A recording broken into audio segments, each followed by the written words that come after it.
आज की young blood के अंदर इस तरह का बिजनेस स्टार्ट करना, इस तरह के इनिशिएटिव लेना, मैं समझती हूँ कि एक बहुत बड़ा चैलेंज है। Back in 2021, I was employed at hospital, Tahir medical centre Dhoraji में लोकेटेड है।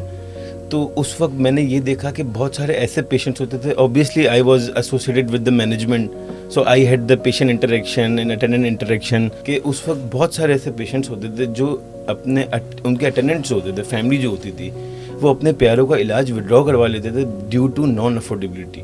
तो उसी वक्त ये आइडिया पॉपअप हुआ कि ये इस पॉपुलेशन को कोई फाइनेंशियल प्रोटेक्शन प्रोवाइड की जाए। लोगों के पास इतना यानी कि कोई अवेयरनेस नहीं होती या डिफरेंशिएट नहीं कर पाते कि तकाफुल और जो एक आप कहेंगे दूसरी इंश्योरेंस है जिसे हम कह सकते हैं कि ट्रेडिशनल है, तो इन दोनों में क्या डिफरेंस होता है? बेसिकली कन्वेंशनल जो होता है उसका डिफरेंट मेथड होता है। उसमें ये होता है कि रिस्क डिस्ट्रीब्यूशन नहीं होती। आज जब हम बात करते हैं तकाफुल की, तकाफुल में एक पूल जनरेट होता है। फॉर एग्जांपल हमारे पास अगर एक पॉपुलेशन सेट है जिसमें 100 लोग हैं, उन 100 लोगों का प्रीमियम एक पूल में चले जाता है और जिसको भी ज़रूरत होती है वो एक दूसरे के लिए हेल्प करते हैं। आपकी जो स्पेशल सर्विस है पेरेंट्स की, उसमें मैं मंथली क्या दे सकता हूँ जिसपे मैं ईयरली एक प्रीमियम लेकर अपने पेरेंट्स के लिए एक चीज़ सिक्योर कर दूँ कि कोई भी ऐसा इशू आता है हॉस्पिटलाइज साइड पर तो वो कवर हो सके। बिल्कुल। तो हमारे जो प्रीमियम पेरेंट्स के लिए शुरू होता है वो स्टार्ट होता है 5,000 से लेके पूरे सालाना। अगर मैं इसको महीनों में डिवाइड कर दूं तो ऑलमोस्ट ये 450 रुपये मेरा मंथली आउटफ्लो आ रहा है। सही तो कुछ है। भी नहीं हुआ। इसके अगेंस्ट में आपको 50,000 रुपये की पर एनम वैल्यू मिल जाती है। तो सही। आपके लिए क्या बुरा है? मतलब अगर मैं 25,000 पे कर रहा हूँ अपनी मदर के लिए, उसके रिटर्न में मुझे 7 लाख रुपए की लिमिट मिल रही है पूरे साल की। और एक तो रिलीफ भी मिल रहा है मुझे। रिलीफ भी मिल रहा है मुझे, फाइनेंशियली कोई परेशानी नहीं हो। और यूजुअली ऐसा भी होता है कि मैंने देखा हॉस्पिटल में लोग इमरजेंसी में इतने पैसे उस वक्त नहीं होते उसके पास। बिल्कुल उस ऐसा ही वक्त है। नहीं होते इमरजेंसी में। वो बोलता है यार मैं कहीं से लेके आऊँ या मैं ऑनलाइन, मतलब उस वक्त वो सिचुएशन में नहीं है। बिल्कुल ऐसा ही एटलीस्ट है। कार्ड तो है, कार्ड तो वो किसी को बोल सकता है कोई हेल्प भी करना है। उसको बोले यार सिर्फ मेरे तुम वॉलेट से कार्ड निकाल के अस्पताल में मुझे भर्ती करवा दो, एडमिट सही, करवा दो। ऐसा ही है। तो इतना आसान हो जाता है, एक्सेसिबल हो जाता है हेल्थ केयर आपका। अस्सलाम वालेकुम, अर्शिया हुसैन आपकी खिदमत में दोबारा नई एपिसोड के साथ हाजिर है। आज का आगाज़ मैं जॉन एलिया के एक शेर से करूँगी। मैं अपना रास्ता बनाता जा रहा हूँ जॉन, लोग कहते हैं कि भटक रहा हूँ मैं। आज का ये शेर आज के सब्जेक्ट की अक्कासी है। मैं आज जिस मेहमान के साथ जिस टॉपिक को स्टार्ट करने जा रही हूँ वो एक ऐसे सफ़र का आगाज़ है जहाँ चलना लोगों को शायद ऐसा लगे कि कुछ नया तजुर्बा करने जा रहे हैं या कोई ऐसी जगह पे जा चुके हैं कि हो सकता है जहाँ से इनको मंजिल ना मिले। तो इस मंजिल की तलाश में हमारे साथ मेरे नए गेस्ट आपके सामने हैं जिनका नाम है यूसुफ। अस्सलाम वालेकुम। वालेकुम सलाम। कैसे हैं आप? अल्हम्दुलिल्लाह ठीक है। अल्हम्दुलिल्लाह ठीक ठाक। यूसुफ, अपनी थोड़ी सी कहानी कि आपकी रेलेवेंसी, आपका रेलेवेंट एक्सपीरियंस क्या था, क्या नहीं था, क्या स्टार्ट किया आपने, क्या चीज़ें जो हैं आपको परेशानियां सामने आई हैं या अभी आप एक नया एक्सपीरियंस कर रहे हैं as a student, as a young businessman, अपने बारे में बताएं। मेरा नाम यूसुफ खड़ियावाला है और मैंने मास्टर्स किया हुआ है हेल्थ मैनेजमेंट में आईओबीएम से। तो बेसिकली मैं back in 2021 I was employed at hospital Tahir medical centre Dhoraji में लोकेटेड है। तो उस वक्त मैंने ये देखा कि बहुत सारे ऐसे पेशेंट्स होते थे। Obviously I was associated with the management, so I had the patient interaction and attendant interaction. तो उनके फाइनेंसेस वगैरह सब मेरे डोमेन में आता था। तो आई जस्ट रियलाइज दैट कि उस वक्त बहुत सारे ऐसे पेशेंट्स होते थे जो उनके अटेंडेंट्स होते थे, फैमिली जो होती थी वो अपने प्यारों का इलाज विड्रॉ करवा लेते थे ड्यू टू नॉन अफोर्डेबिलिटी। तो वो मुझे बड़ा हिट करता था कि यार इतने सारे पेशेंट्स हैं जो बेचारे अपना इलाज छोड़ देते हैं या अपनी एंटीबायोटिक्स जो डिस्चार्ज होने के बाद डॉक्टर रिकमेंड करते हैं पोस्ट हॉस्पिटल केयर को मेंटेन नहीं करते। इस वजह से पेशेंट्स बहुत सारे एक्सपायर हो जाते हैं। और अगर हम डेटा ड्रिवन बात करें तो बहुत सारे स्टेट्स भी ये बताते हैं कि काफ़ी पेशेंट्स की मोर्टेलिटी में हाइक आई है इस वजह से। तो उसी वक्त ये आइडिया पॉपअप हुआ कि ये इस पॉपुलेशन को कोई फाइनेंशियल प्रोटेक्शन प्रोवाइड की जाए ऐसी इंश्योरेंस सर्विसेज के थ्रू। सही। मेरे साथ आज मौजूद हैं तकाफुल ईज़ी के को फाउंडर। तो तकाफुल ईज़ी के को फाउंडर और इससे पहले से आपकी अपनी कोई एसोसिएशन या ऐसा कोई थॉट प्रोसेस कि अगर मैं आपसे सवाल पूछूं कि आज की यंग ब्लड के अंदर इस तरह का बिज़नेस स्टार्ट करना, इस तरह के इनिशिएटिव लेना, मैं समझती हूँ कि एक बहुत बड़ा चैलेंज है। कि अगर मैं देखूं कि कोई भी नौजवान अपना एक पैशन शो कर देगा किसी बिज़नेस साइट के ऊपर, जो ऑटोमोबाइल का भी हो सकता है, आईटी टेक सेक्टर का भी बहुत एक फेम चला हुआ है, मैं वो स्टार्ट कर लूँ, या कोई फैमिली बिजनेस है उसमें चला जाऊँ। इस साइट पे जाना जो एक कहते हैं कि एक बहुत बड़ी रिस्पॉन्सिबिलिटी है कि हेल्थ से रिलेवेंट चीज़ें और फिर किसी को सर्विस प्रोवाइड करना। हम तो अपने हेल्थ को लेके हम इतने यानी कि अपने आप को इतना नज़रअंदाज कर रहे होते हैं, फिर दूसरे के लिए इतना कॉन्शियस होना और दूसरों के लिए चीज़ें एक एफर्ट डालना, ये मैं यानी कि आपसे पूछना चाहूँगी कि ये थॉट प्रोसेस आपका कब स्टार्ट हुआ कि मुझे ये काम करना है, कुछ और क्यों नहीं किया? क्योंकि मेरा जो रेलेवेंट बैकग्राउंड था, मेरा रेलेवेंट एक्सपीरियंस, और सबसे बड़ी बात है एक मेरा इमोशनल अटैचमेंट्स थी। जब ठीक मैं वो है। पेशेंट से बात करता था, उनको अपने आसपास देखता था, तो ऑब्वियसली एक आपका एक सिंक हो जाता है रिलेशन। तो आपको वो एक मोटिवेशन होती है कि नहीं यार, इन लोगों के लिए कुछ करना है। ऑब्वियसली आप ऐसा एंटरप्रेन्योरशिप भी होती है, लोग सोशल एंटरप्रेन्योरशिप्स भी करते हैं, जिसमें वो अर्न भी करते हैं और सोसाइटी में एक इम्पैक्ट भी क्रिएट करते हैं। तो ठीक इस है। तरीके से ये आइडिया पॉपअप हुआ था उस वक्त, और रियलाइज़ किया कि ये करना चाहिए। सही। तो आपको नहीं लगता कि ये जो आइडिया पॉपअप हुआ, इसे मैं कितने टाइम तक लेके चल सकता हूँ? कभी तो ऐसा होता होगा, कोई फ्रस्ट्रेशन आ जाती होगी, या कभी ऐसा लगता होगा यार ये बहुत बड़ा चैलेंज है, इसको करना इतना आसान नहीं है। अच्छा, ये बहुत दफ़ा ऐसा होता है, अक्सर हम बस्ट आउट हो जाते हैं या बिल्कुल हेक्टिक रूटीन हो जाती है, तो हमें होता है कि नहीं यार, इतना इनपुट दे रहे हैं, आउटपुट नहीं आ रहा। तो बेसिकली मेरे साथ मेरे फाउंडर भी हैं, जो समझे कि मेरे इस बिज़नेस में मेंटोर भी हैं, हम दोनों एक दूसरे की हेल्प भी लेते रहते हैं। तो कभी मैं डाउन हो जाता हूँ तो वो मुझे अपलिफ्ट करते हैं कि नहीं यार, हम थोड़े दिन की बात है, 2-3 दिन की तकलीफ है, हम इससे निकल जाएंगे। तो इसीलिए एक फ़ायदा भी होता है पार्टनरशिप का कि कभी आप डाउन है तो वो आपको अप फील कराएगा, एक दूसरे लिए मोटिवेटिंग फैक्टर जनरेट हो जाता है। तो इस तरीके से ये बेनिफिट होता है पार्टनरशिप में। सही। तो तकाफुल ईज़ी अगर मैं बात करूँ, ये जो आपका एक फ़ोरम है, एक प्लेटफ़ॉर्म है, एक सर्विस है, इसको मैं अगर मैं आपसे सवाल करूँ तो आप जानते हैं एज़ एन एचआर मैं इन चीज़ों को ऑपरेट करवा रही होती हूँ, बिल्कुल। क्योंकि कंपनी के अंदर आपका एक कॉर्पोरेट के अंदर इस तरह की जितनी भी सर्विसेज होती हैं, एचआर आपके लिए एक गेटवे होता है, राइट? बिल्कुल।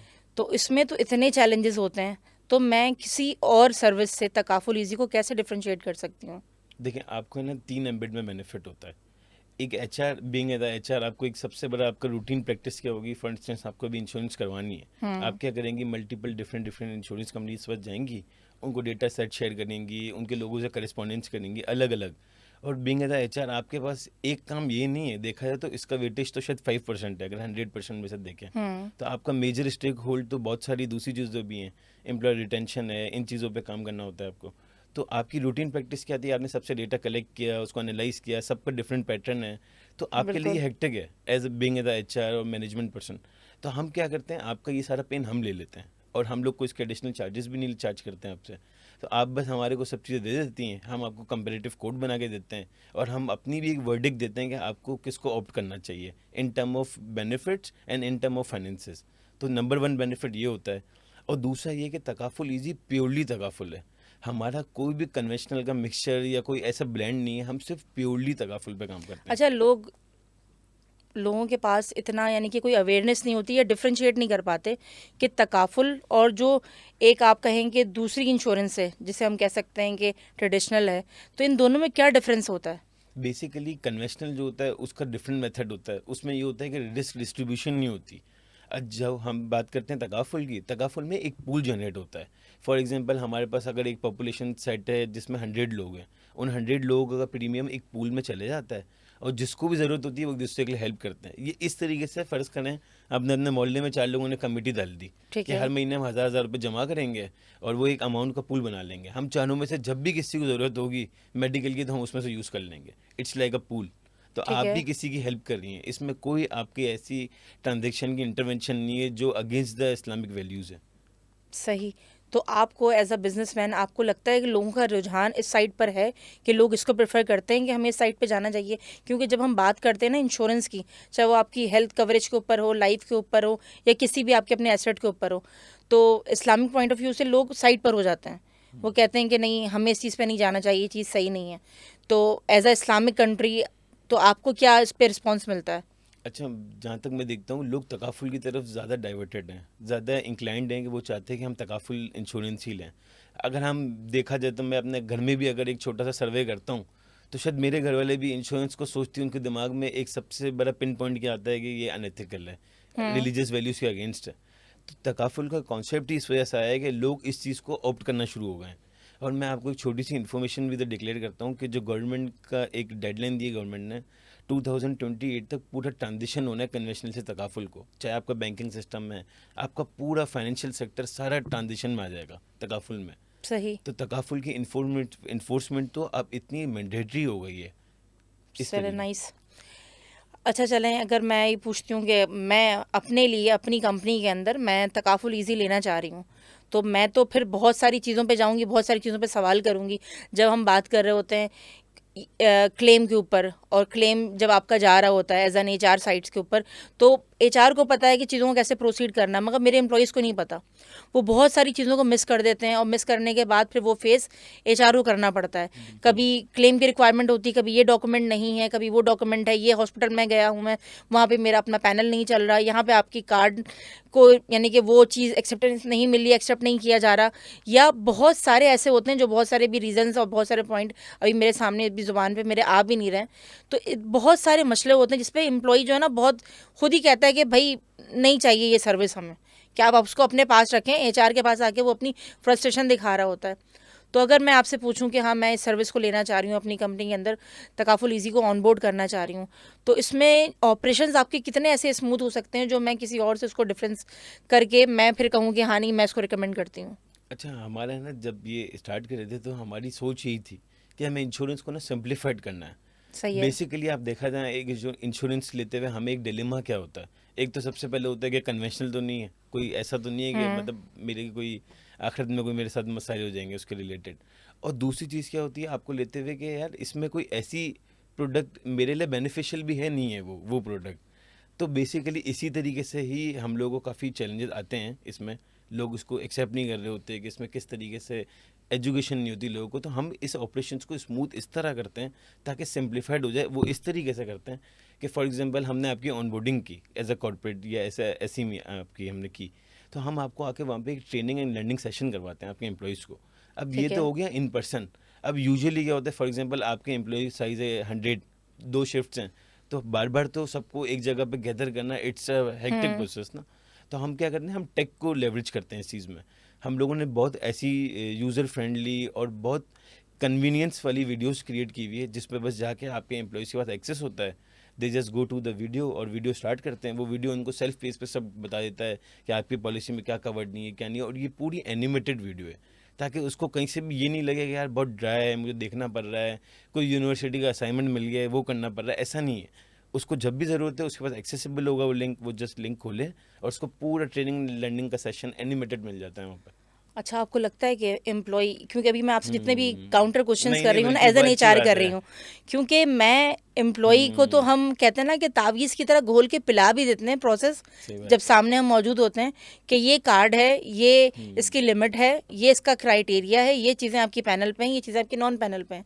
तो क्या आपको लगता है कि एक वीडियो या इस तरह की कोई क्लिप उनको इतनी अवेयरनेस दे सकेगी और वो उस चीज़ को अंडरस्टैंड कर पाएंगे? अच्छा, ये बेसिकली आपकी बात सही है। अवेयरनेस आप इनिशियल दे देते हैं, वो भूल जाते हैं थोड़े दिन के बाद। और फिर जब इनके साथ कोई इमरजेंसी या कोई ऐसी ऐसी ट्रबल आ जाती है तो वो बिल्कुल पैनिक कर जाते हैं कि यार ऐसा अब ही क्या है। करना है, अब क्या करना है, कुछ समझ ही नहीं आ रही होती। उस वक्त तो बहुत सारे एचआर तो हमें ये रिपोर्ट भी करते हैं कि एम्प्लॉय को याद भी नहीं रहता कि मेरी इंश्योरेंस भी है। बिल्कुल वो ऐसा ही है। जाके बस उसका प्राइमरी उस वक्त एजेंडा होता है कि मेरे मरीज़ को बचाना है कुछ भी करके मुझे। तो बेसिकली ऐसे ऐसे बिल्कुल आपकी बात सही है। ऐसे एम्प्लॉयज़ को बहुत सारे लोग भूल जाते हैं कि क्या ट्रेनिंग का पार्ट था, क्या चीज़ें हमने बताई थी, कवर्ड है क्या कवर्ड नहीं है। मगर फिर भी हम क्या करते हैं, हमने 24 आवर्स हेल्पलाइन नंबर रखा हुआ है। अब हेल्पलाइन नंबर तो आप बोलेंगे इंश्योरेंस का भी है, फॉर एग्जांपल हमने जुबली ऑप्ट कर लिया तो हमने क्यों बनाया? बिल्कुल सही। हम लोगों ने ये सेकंड हैंड इन्फॉर्मेशन के लिए बनाया है कि प्राइमरी तो क्या वो हेल्पलाइन पे कॉल करेगा, वो शायद इसको एक लिमिटेड इन्फॉर्मेशन दे सकेगा। सही मगर है। जब वो हमारे 24 आवर्स हेल्पलाइन नंबर पे कॉल करेगा तो वो उसको उस लेवल की माइक्रो इन्फॉर्मेशन भी प्रोवाइड करेगा कि सर आप टेंशन नहीं लें।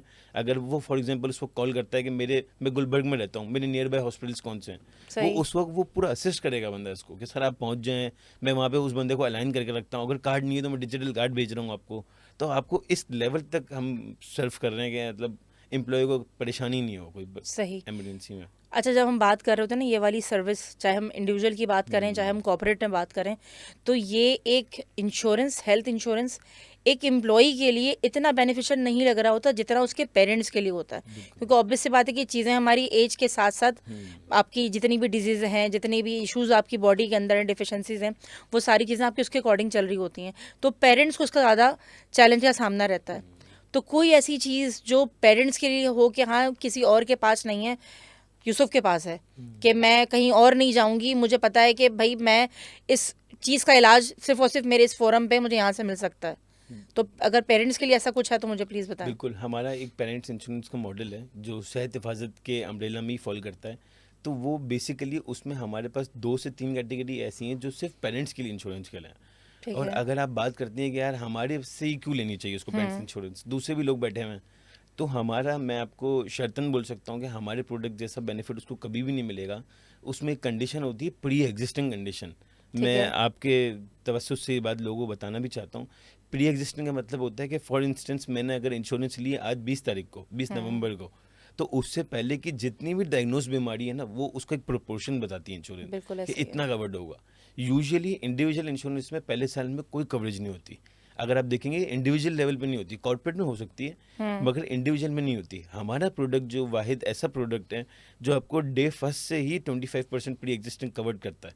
फॉर इंस्टेंस अगर आप अपने फादर के लिए लिमिट ले रही है 1 मिलियन की, तो आपको फर्स्ट डे से ही वो उन बीमारियों के लिए जो आपकी पॉलिसी से पहले की बीमारी हैं, डायग्नोज हो चुकी हैं, उसके लिए 2.5 लाख रुपए आपको प्रोवाइड करता है कि आप 2.5 लाख तक की उन बीमारियों के लिए यूटिलाइजेशन कर सकते हैं।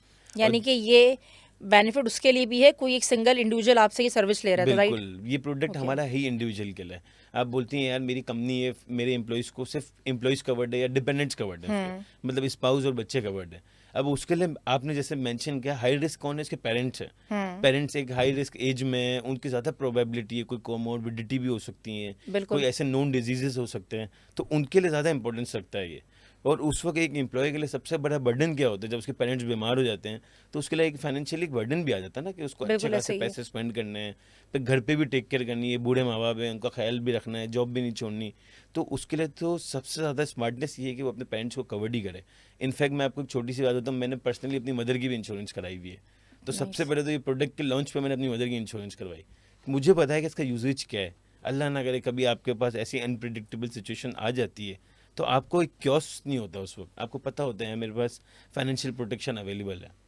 जी बिल्कुल, देखिए जब हम बात करते हैं ना मेडिकल इश्यूज़ की, कि अल्लाह ना करे कोई ऐसी चीज़ एक्सीडेंटल भी हो जाए, मैं किसी उसकी बात नहीं कर रही कि कोई एक ऐसी डिजीज़ है, तो ये कॉस्ट इतनी ज़्यादा है हमारे लिए कि हम उसको ईजिली बेयर नहीं कर सकते। किसी भी जगह पे जाएं, हम किसी भी हॉस्पिटल में जाएं, मैं किसी बहुत बड़े हॉस्पिटल की बात भी नहीं कर रही, तो आपको फर्स्ट एड भी जब तक आप कुछ अमाउंट डिपॉजिट नहीं करवा रहे होते तब तक आपको सर्विस नहीं मिल रही होती। और जब ये चीज़ें इस तरह से आ जाती हैं तो फिर अगर मैं कहूँ कि लोएस्ट क्लास की तो बात ही नहीं करी, मिड क्लास मिड लेवल की फैमिली के लिए भी इन चीज़ों को उस टाइम पे मैनेज करना एक बहुत ऐसी सिचुएशन हो जाती है कि आप सही उसको बात है। हैंडल नहीं कर सकते। तो उसमें अगर मैं कहूँ कि हाँ ये चीज़ आपने जो भी पेरेंट्स के लिए कही, कि वो जिस तरह से आपने एक प्लस पॉइंट बताया कि एक सिंगल इंडिविजुअल भी अगर आपसे कोई सर्विस ले रहा है तो आप उसको भी यही बेनिफिट उसके ऊपर दे रहे हैं। तो अगर आपसे कोई इंडिविजुअल आपकी सर्विस ले रहा है और कॉर्पोरेट भी वही सर्विस आपसे ले रहा है, तो क्या दोनों की रेट में डिफरेंस होगा या दोनों की रेट सेम ही होंगे? अच्छा, बहुत अच्छा सवाल है ये। बिल्कुल इसमें डिफरेंस होता है दोनों के प्रीमियम में, क्योंकि कॉर्पोरेट में जब आप जाती हैं ना तो आपके पास एक क्वांटिटी होती है, एक बल्क ठीक है। होती है, और उस बल्क का अगर आप एक मीन एज एवरेज भी निकालें ना तो ज़्यादा से ज़्यादा 35-37 आ रहा होता है। सही। इंश्योरेंस चलती है पूरे रिस्क फैक्टर के ऊपर। तो उस एज के एम्बिट के लोग, 2 फैक्टर हैं, एक तो कॉर्पोरेट में आपके पास क्वांटिटी, और जो मीन एज निकल रही है वो बिल्कुल यंग एज निकल रही है, जिसकी लेस प्रोबेबिलिटी है वो हॉस्पिटल जाएगा। और सही। अगर हम लोग इसको इन कंट्रास्ट देखें पेरेंट्स के लिए, तो वो ऑब्वियसली इंडिविजुअल भी, एक तो वो सिर्फ 2 लोग हैं, और उनका प्रीमियम इसलिए ही ज़्यादा होगा कि वो 2 लोग क्वांटिटी में भी कम है और उनके हाई रिस्क भी ज़्यादा हैं, वो एज फैक्टर ज़्यादा होगा उनका। सही, इसलिए क्या है ना, ये इस चीज़ के ऊपर क्लैरिटी लेना और देना ज़रूरी है, क्योंकि फिर हम कहते हैं कि अगर हमने आज सेशन ये कर लिया, एक प्रोग्राम कर लिया, और कोई इसके बाद आता है और इंशाल्लाह आए आपके पास कोई क्लाइंट या कोई इंडिविजुअल, तो फिर वो एक उसमें हो सकता है कि वो ये समझेंगे हमने जो यहाँ पे डिस्कशन की है वो एक अलग सिनेरियो है, इंडिविजुअल को तो आप ये चार्ज कर रहे हैं, मगर वो चार्ज करने के पीछे रीज़न क्या है, कौन कौन से ऐसे फैक्टर्स हैं जिसको हम इग्नोर कर देते हैं, उस पर हम बात नहीं करते हैं। तभी बिल्कुल। मैंने आपसे ये सवाल पूछा, और ये यानी जानना मेरे लिए भी ज़रूरी है कि कहीं पर मैं एज एन एम्प्लॉय तो सर्व कर रही हूँ, तो हो सकता है मैं अपनी फैमिली में किसी को रिकमेंड कर सकूँ कि एज एन इंडिविजुअल वो ले सके ये सर्विस अपने लिए। तो इसके ऊपर क्लैरिटी लेना ज़रूरी है। दूसरी अच्छा, चीज़ मैं जी बिल्कुल सॉरी, मैं आपको इंटरप्ट कर रहा हूँ, मेरे दिमाग में एक जी जी बात याद प्लीज़। आई कि अभी इनफैक्ट हमारे एक नियर बाय में एक हैं कंपनी के एम्प्लॉयर हैं, जो उन्होंने बेसिकली उनके होम सर्वेंट्स हैं, जैसे हमारे घर पे मेड्स होती हैं, चौकीदार होते हैं, ड्राइवर होते हैं, तो उनको बेसिकली क्या कर रहे होते हैं, हम हेल्थ के डोमेन में या हेल्थ के एम्बिट में कुछ ना कुछ फंड कर देते हैं कि 5,000 दे दिए, मैंने 8,000 दे दिए। तो उन साहब ने क्या किया, अपने सारे ये इन सर्वेंट्स की भी ना इंश्योरेंस करवा ली। बोला मैंने ना इनको फ्रीडम दे दिया, अब ये गाँव में भी होने तो उसको टेंशन नहीं है, उसको मेरे सही पास नहीं आना पड़ेगा, उसको मैंने फ्रीडम दे दिया 8-10 हज़ार रुपये में। अब वो उसके पास कार्ड है, वो जब भी जाए इलाज करवा ले अपना, उसको समझा दिया मैंने, आपका नंबर दे दिए, इतना आसान कर दिया उसको। तो सही हम तो लोगों को इस चीज़ पे इंसिस्ट करते हैं कि आप किसी को ऐसे हेल्प नहीं करो फाइनेंशियली, कि मतलब हर महीने 2,000 दे दिए, उसको इलाज करवा दिया, ये नहीं, आप अपने ऊपर डिपेंडेंट क्यों कर रहे हो उसको। सही वो बंदा कहीं भी जाए उसको कार्ड बनवा दो आप, ताकि वो सही पाकिस्तान के किसी भी कोने में हो, वो कोई इमरजेंसी में जा सकता है, उसको कार्ड हो, कभी सिग्नल्स का एक्सेस नहीं है, बहुत सारी चीज़ें हो सकती हैं उस वक्त। सही। कोई ऐसी चीज़ कोई ऐसी सर्विस जो मैं कहूँ कि ख़ास तौर पे पेरेंट्स के लिए, बार बार पेरेंट्स की बात मैं इसलिए कर रही हूँ कि ज़्यादा इश्यूज़, हेल्थ के इश्यूज़ सही बात उनके साथ ज़्यादा चल रहे होते हैं, कि मैंने अक्सर देखा, मैंने अपनी लाइफ में भी देखा, जब मेरे फादर बेड पर थे तो उस टाइम पे वो सर्विसेज जो मुझे चाहिए कि मैं बार बार, ऑब्वियस सी बात है कि एनजी के साथ और ऑक्सीजन सिलेंडर के साथ बार बार हॉस्पिटल लेके जाना कोई आसान काम नहीं है। एम्बुलेंस भी अरेंज करनी है और बेड और तमाम एसेसरीज भी साथ में लेके चलनी है, फिर लेके जाना है। तो अभी का मुझे नहीं पता, अभी मैं आपसे शायद सवाल करने वाली इसलिए हूँ कि कोई ऐसी सर्विस जो मुझे लगे कि मैं एक सिंगल कॉल के ऊपर मुझे घर पे ही वो सारी फैसिलिटी मिल जाए, जो मुझे अल्लाह न करे बहुत सीवियर कंडीशन हो तो मैं हॉस्पिटल जाऊँ, अदरवाइज एक अटेंडेंट जो मेडिकल के साइड की सारी चीज़ें, वो सर्विसेज वो घर पे दे सके।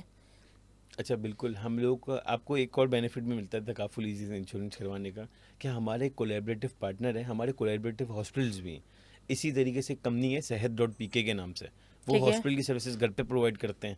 ठीक आपको है। एनजी लगवानी है, आपको कोई नर्सिंग केयर चाहिए, इंजेक्शन लगवाना है, ड्रिप लगवाना है, इनफेक्ट एक्सरे करवाना है, इकोकार्डियोग्राफी करानी है, कोई भी डायग्नोस्टिक कराना है, ब्लड टेस्ट वगैरह, तो वो ये आपको घर पे सब प्रोवाइड चीज़ें कर घर पे देता हो है। जाएंगी। बिल्कुल सारी, उसका टैगलाइन ही यही है, हॉस्पिटल सर्विसेज एट होम। तो हमारे ओके। कोलैबोरेटिव पार्टनर है वो, तो जब भी आप तकाफुल ईजी के कस्टमर बन जाते हैं तो आपको ऑटोमेटिक उस डिस्काउंट सेंटर में से sehat.pk पे भी एक डिस्काउंट मिल जाता है मल्टीपल सर्विसेज पे। आपको सिर्फ अपना कार्ड शो करना है हेल्थ केयर का, जिस पे तकाफुल ईजी एम्बेड हुआ हुआ होता है, सही। आपको बस शो करना है, यू कैन इस पे अवेल द कोई डिस्काउंट। एडिशनल चार्जेस नहीं होते? नहीं, कोई भी चार्जेस नहीं होते और इसमें। इस सर्विस की कोई लिमिटेशन होती है कि नहीं, मैं इतनी बार ले सकती हूँ, नहीं ले सकती? इसमें कोई कैप नहीं है, आप मल्टीपल ले सकती हैं, आपके बस कार्ड एक्सपायर नहीं होना चाहिए यानी कि इंश्योरेंस वो का। जो ईयरली उसमें बिल्कुल, रिन्यूअल ईयरली पे आप होता है। रिविजन करवा लें, रिन्यूअल सही। करवा लें। तो ये तो एक वेरी बहुत वेल बड़ा डेटा है। बेनिफिट है, क्योंकि मैं फिर वही बात कर रही हूँ कि वो वाला चैलेंज बहुत रहता है, बिल्कुल। एक अटेंडेंट आपको इजीली नहीं मिल रहा होता, और ये पेशेंट वो इतने क्रिटिकल होते हैं कि एक सिर्फ और सिर्फ आईवी निकालना और लगाने वाली हद तक चीज़ नहीं होती, उनकी बहुत सीवियर सही कंडीशन बात है, होती है। बहुत सारी मैनेजमेंट है, बेड सोर्स बचाने होते हैं बिल्कुल। आपको। अगर पेशेंट बहुत टाइम तक बेड पे है, बेड रेस्ट पे, आपको ये चीज़ का सारे ख्याल रखना है। अच्छा, हम लोगों ने भी ना इसी तरीके से कोलेब्रेशन की, हम लोगों ने ना नीड असेसमेंट की इसके बारे में, कि मैंने आपको क्या बताया था, मैंने किस तरह लिंक किया था ये आइडिया को हम लोगों ने, वो हॉस्पिटल के पेशेंट्स जो एक्सपायर हो रहे थे उनके लिए हमने इंश्योरेंस शुरू की। तो हमने एक और चीज़ फील की, यार ये गरीब बंदा या कोई भी ऐसा बंदा है जो मतलब मिडिल क्लास से भी, इनफैक्ट वो हॉस्पिटलाइजेशन तक तो उसको कवरेज मिल गई। अब डिस्चार्ज होने के बाद, जैसे फॉर एग्जांपल अगर मैं कोई ओल्ड एज पर्सन की बात करता हूँ जो 75 ईयर ओल्ड है या उस प्लस 75 है, वो हॉस्पिटल में एडमिट तो हो गए कार्ड पे, उनका पूरा इलाज कार्ड पे हो गया। अब कार्ड के बाद उनके घर पे भी तो केयर करनी है, उनको बिल्कुल घर पे ऐसे ही है। डॉक्टर ने डिस्चार्ज कर दिया, एनजी लगी हुई है, आईवी एडमिनिस्ट्रेशन चल रही है उनकी, उनको यूरिन बैग लगा हुआ है, बेड सोर्स मैनेजमेंट करनी है। तो ये सारी चीज़ें करने के लिए आपको लेमन नहीं कर सकता, ये एक बिल्कुल। डेडिकेटेड, एक क्वालिफाइड स्किल्ड पर्सन चाहिए होता है। ट्रू। तो हम लोगों ने यही चीज़ को एनालाइज करते हैं, क्योंकि ऑब्वियसली हम इंश्योरेंस के रूल चेंज नहीं कर सकते, लॉस चेंज नहीं कर सकते, मगर जहाँ तक हो सकता है हम उसको फैसिलिटेट कर सकते हैं। तो हमने इसलिए ही एक कोलैबोरेशन की, कि हमें पता है कि कन्वर्जन होती है, पेशेंट हॉस्पिटल डिस्चार्ज होता है, पोस्ट हॉस्पिटल केयर चाहिए होती है उसको। बिल्कुल ऐसे ही है। तो इसी तरीके से हम लोगों ने ये डोमेन को अपने साथ लिंक किया, sehat.pk को डिस्काउंट कोलैबोरेशन में लेके आया, ताकि उसको यहाँ भी फैसिलिटी मिल सके। सही। आपकी इस सर्विस में तकाफुल ईज़ी के अंदर कोई ऐसी चीज़ जो डिजिटल तौर पे एक्सेसिबल हो कि क्योंकि एनी टाइम कार्ड साथ में कैरी करना और अपनी तमाम चीज़ों को डिटेल को देखना कि मेरी अपनी लिमिट क्या है, मैंने कितना कंज्यूम किया है, कितना मेरा रिमेनिंग है, मैं कहाँ जा सकता हूँ, पैनल हॉस्पिटल क्या है, कोई ऐसी फैसिलिटी है जो मेरे पास सिंगल टिप एक क्लिक के ऊपर हो? बिल्कुल, हमारे पास है ना 2 चीज़ें हैं इसके अगेंस्ट में। अब एक तो ये सिचुएशन हो सकती है कि मेरा फ़ोन चार्ज ही नहीं है, बैटरी डेड हो गई हो, मैं इमरजेंसी सिचुएशन में हूँ, ठीक फ़ोन का है। एक्सेस तो है ही नहीं। तो उस वक़्त क्या होता है, हेल्पलाइन नंबर हमारा आपके पास, मैंने जैसे बताया हेल्पलाइन नंबर दे देते हैं आपको। तो आप किसी की भी नंबर से कॉल करके इनफैक्ट मालूमात ले सकते हैं कि मेरा कार्ड नंबर क्या है। सिर्फ़ आपको अपना एनआईसी नंबर बताना है या फ़ोन नंबर ट्रैकिंग के लिए। ठीक है। नंबर 1 तरीका ये मैनुअल प्रोसेस है। सही है। अब टैक्स से भी प्रोसेस ये है कि आपके पास जब फॉर इंस्टेंस आपने इंश्योरेंस करवाई जुबली की हमारे थ्रू, तो वो जुबली के एप्लीकेशन का हम आपको बता देते हैं किस तरीके से लॉगिन करके रखना है अपने पास। तो ठीक है। उसी वक्त हम बाय हैंड ही करवा लेते हैं सबसे कि आप डाउनलोड करके इसको एक्टिवेट कर लें। तो जैसे ही वो एक्टिवेट कर लेते हैं तो उसके बाद फ़ोन में भी एक्सेस आ जाता है कि वो डिजिटल कार्ड देख ले अपना करीब में 5 किलोमीटर रेडियस के विसिनिटी में जो जो हॉस्पिटल्स आ रहे हैं पैनल पे, वो उसको शो कर दे। उसको एम्बुलेंस बुलवानी है उसी एप्लीकेशन से कर ले वो। तो ये सारी चीज़ें हम उसको बता देते हैं, ये सारी चीज़ें एप्लीकेशन के थ्रू। सही। आखिरी इस सर्विस से रिलेवेंट एक सवाल आपसे पूछूंगी कि एक वो क्लैरिटी नंबर पे देकर जाएं कि अगर कोई इंडिविजुअल मेरे सामने है, अगर मैं एज एन एम्प्लॉय उसको कवरेज दे रही हूँ तो भी उसे पता हो, और अगर बहुत सी कंपनीज आपकी कवरेज दे रही होती है, इफ़ यू आर मैरिड तो इमीडिएट फैमिली कवर्ड होती है, पेरेंट्स की कवरेज नहीं होती, और वहाँ पे वो काफ़ी जो है ना उसके ऊपर वो उनको परेशानी का सामना होता है, चैलेंज होता है। तो अगर कोई इंडिविजुअल हमारा ये पॉडकास्ट भी देख रहा है तो उसमें उसके पास एक क्लैरिटी हो कि आपकी जो स्पेशल सर्विस है पेरेंट्स की, उसमें मैं मंथली क्या दे सकता हूँ जिस पे मैं ईयरली एक प्रीमियम लेकर अपने पेरेंट्स के लिए एक चीज़ सिक्योर कर दूँ कि कोई भी ऐसा इशू आता है हॉस्पिटलाइज साइट पर तो वो कवर हो सके। बिल्कुल, तो हमारे जो प्रीमियम पेरेंट्स के लिए शुरू होता है वो स्टार्ट होता है 5,000 से लेके पूरे सालाना। अगर मैं इसको महीनों में डिवाइड कर दूँ तो ऑलमोस्ट ये 450 रुपये मेरा मंथली आउटफ्लो आ रहा है। तो सही कुछ है। भी नहीं हुआ। इसके अगेंस्ट में आपको 50,000 रुपये की पर एनम वैल्यू मिल जाती है ठीक है। हॉस्पिटलाइजेशन की। अब इसमें यह है कि अगर फॉर इंस्टेंस आप जाते हैं 5 लाख रुपए तक, तो उसका प्रीमियम ईयरली बनता है कुछ अराउंड 20,000 से लेके 23,000 के बीच में। मैं आपको इतनी बड़ी प्राइस रेंज इसलिए बता रहा हूँ, ये एज फैक्टर के हिसाब से, बिल्कुल एज सही। बैंड के अकॉर्डिंग ये वर्क करता है प्रीमियम। तो इतना आपका आउटफ्लो होता है पूरे साल का पर पर्सन। सही। तो एक बहुत बड़ा बेनिफिट है। मतलब आपने जैसे मुझे मेंशन किया, अगर कोई बंदा, मैं आपसे सवाल बल्कि पूछता हूँ कि अगर कोई बंदा लियाकत नेशनल या कोई भी ऐसे टर्शरी केयर में इमरजेंसी डिपार्टमेंट में भी चले जाता है 2 से 3 घंटे के लिए, तो उसका कितना बिल बन जाता होगा? मतलब 3-4 घंटे में ही, मतलब ऑलमोस्ट 20 से 25 हज़ार रुपये कहीं नहीं आराम गए। से बन जाता बिल्कुल ऐसा होगा। ही है। और अगर उसका ओवरनाइट स्टे हो गया तो कम से कम भी लाख रुपए तो बिल्कुल बन ऐसा ही ही है। जाएगा उसका बिल। तो मतलब अगर आप देखा जाए, हम हर चीज़ में आरओई करते हैं ना, रिटर्न ऑन इन्वेस्टमेंट क्या है मेरा। तो अगर इसमें देखा है तो आपका जो रिटर्न ऑन इन्वेस्टमेंट है वो 400-500% है आपका रिटर्न। तो आपके सही। लिए क्या बुरा है? मतलब अगर मैं 25,000 पे कर रहा हूँ अपनी मदर के लिए, उसके रिटर्न में मुझे 7 लाख रुपए की लिमिट मिल रही है पूरे साल की। और एक तो रिलीफ भी मिल रहा है मुझे। रिलीफ भी मिल रहा है मुझे, फाइनेंशियली कोई परेशानी नहीं हो। और यूजुअली ऐसा भी होता है कि मैंने देखा है हॉस्पिटल में लोग इमरजेंसी में इतने पैसे उस वक्त नहीं होते उसके पास। बिल्कुल उस ऐसा ही वक्त है। नहीं होते इमरजेंसी में। वो बोलता है यार मैं कहीं से लेके आऊँ या मैं ऑनलाइन, मतलब उस वक्त वो सिचुएशन में नहीं है। बिल्कुल ऐसा ही एटलीस्ट है। कार्ड तो है, कार्ड तो वो किसी को बोल सकता है, कोई हेल्प भी करना है उसको बोले यार सिर्फ मेरे तुम वॉलेट से कार्ड निकाल के अस्पताल में मुझे भर्ती करवा दो, एडमिट सही। करवा दो।